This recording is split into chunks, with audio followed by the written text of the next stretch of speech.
Hey guys, welcome back to another video. Today we're going to be going over a hypothetical scenario in which the independent or third-party candidate Robert F. Kennedy Jr. cost the former President Donald Trump the election, or basically hurting him electorally. So basically, can Kennedy be the spoiler in this election, which would benefit Joe Biden, as he is probably going to run if he's not replaced? Because it's not for certain if Joe Biden will be the nominee this come November. But before we get started with the map, make sure you guys are subscribed, click the bell so you don't miss out on my content. Also, we have memberships, so if you are interested, you can find a link to that in the description section. Press the like button, give this video a thumbs up.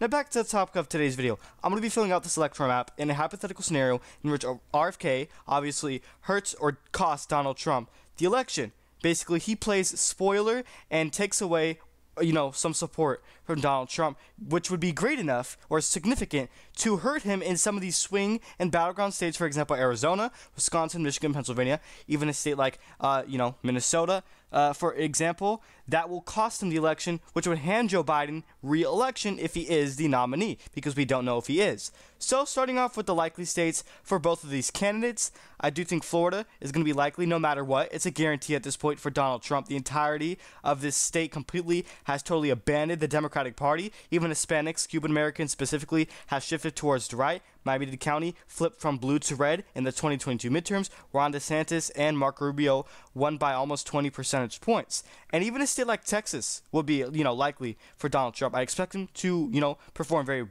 better than where he did in 2020 among Hispanic voters, and especially considering the border crisis, immigration, that issue will go in favor of the former president, despite if Kennedy does, be spoiler, and if he does cost Trump the election, it's still not gonna, Texas will not be affected by this. Maybe a state like Arizona, Wisconsin, Michigan, Pennsylvania would be affected, but I just don't think Texas would be. But then as for the state of Colorado, I think that's going to be safe. I think that's solid blue for Joe Biden. I think he's going to crack double digits. He'd win this by like over 10 percentage points, just as he did in 2020. The state's getting bluer, believe it or not. Even though it's pretty much a Democratic swing state, I still think it's getting bluer.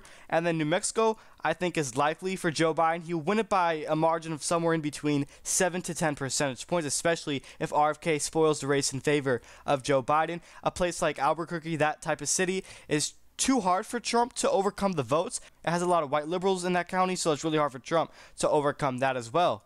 And then I do think a state like Iowa is now considered solid for Donald Trump. It's now safe in that column. I expect Trump to win Iowa overwhelmingly by over, double digits. And as for Ohio, I also do think it could be safe as well. You can argue it will be likely. Trump should be able to win that by almost 10 percentage points, probably at 9%, for an estimate in there. This state has just shifted too far to the right for Joe Biden to make this even close. Even if Kennedy, plays spoiler and helps Joe Biden, and it goes to his benefit and takes away some support for Trump, I still don't see it affecting Ohio at all.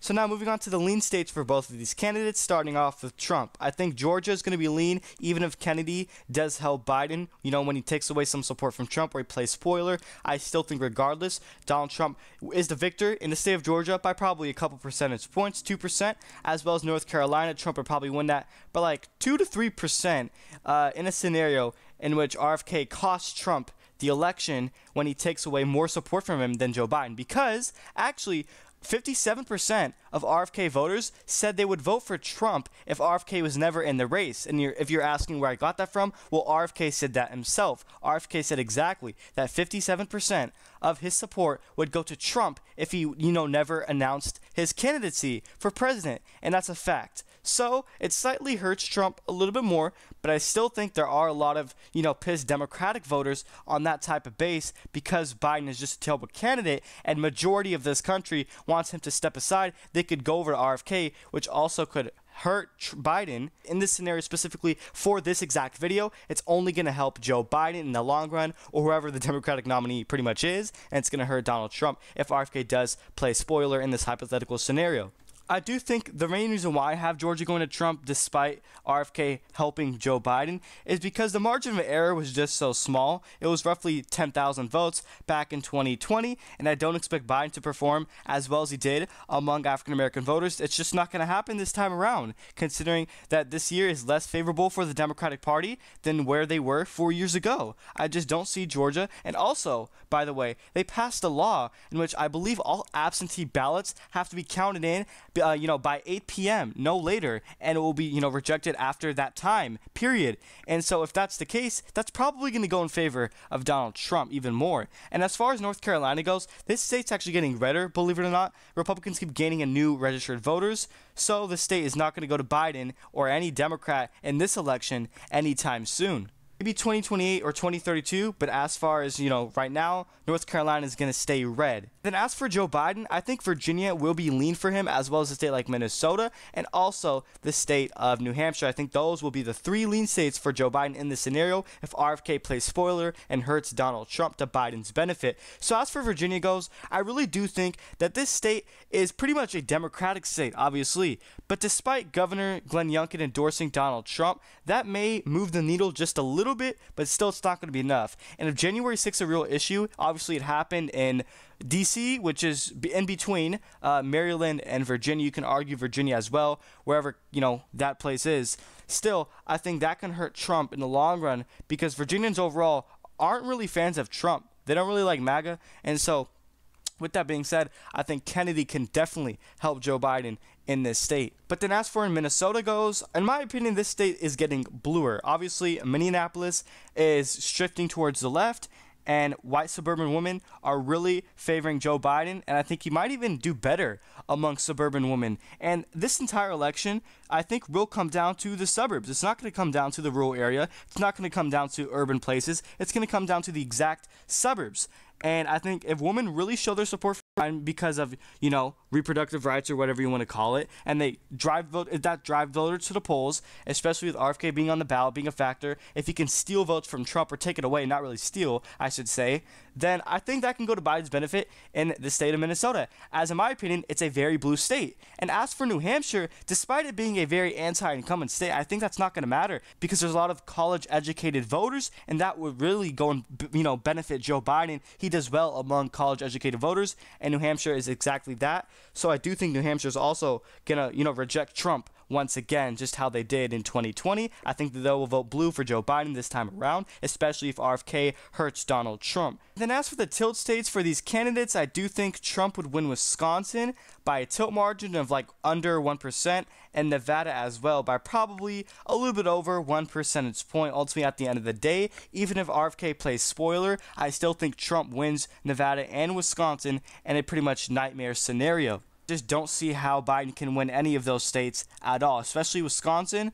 Biden only won it by 0.6%, which, if you don't know, is actually less than how much Trump won it by in 2016. And keep in mind, Trump was facing COVID. He was facing BLM. He was facing limited third-party candidates, which really went to Biden's benefit just 4 years ago. Trump was also facing a ton of outlash. And also, basically, you have these celebrities going endorsing Joe Biden. A lot of them this time around won't. A lot of them regret it.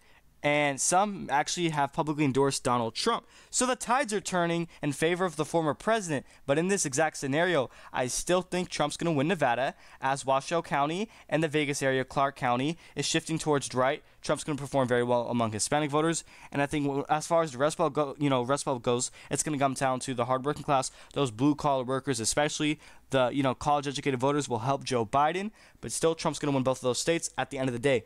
And then Joe Biden's going to win Arizona if RFK plays spoiler. And he will also win Michigan, which was the bluest Rust Belt state out of the most important 3 in 2020. And he's also going to win Pennsylvania, in which he grew up in, he was raised here, which I think he has connections to the state, which can really appeal to some of those voters. And it's going to come down to the union workers, obviously. But as far as Michigan goes, the main reason why I have Biden winning the state by probably under a percentage point in 2024 is because it was the bluest Rust Belt state, and he won it by the greatest margin out of the most important 3, by nearly 3 percentage points. Detroit is shifting towards the left. It's getting bluer.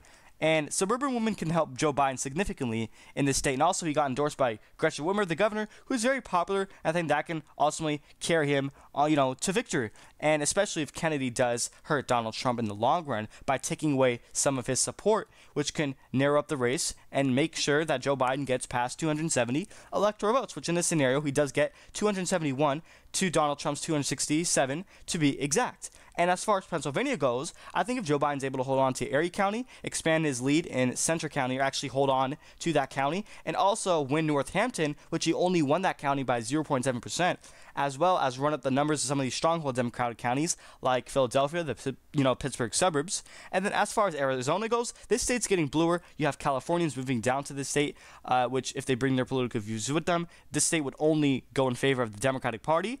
And you can see the shifts in the trends go in favor of the Democrats because they just elected a Democratic governor, Kitty Hobbs, in 2022, which they have not done so since, I believe, like 2009. They also have a Democratic senator. So overall, even Maricopa County is ultimately going to decide the entirety of Arizona. Also, independents and undecided voters will probably benefit Donald Trump.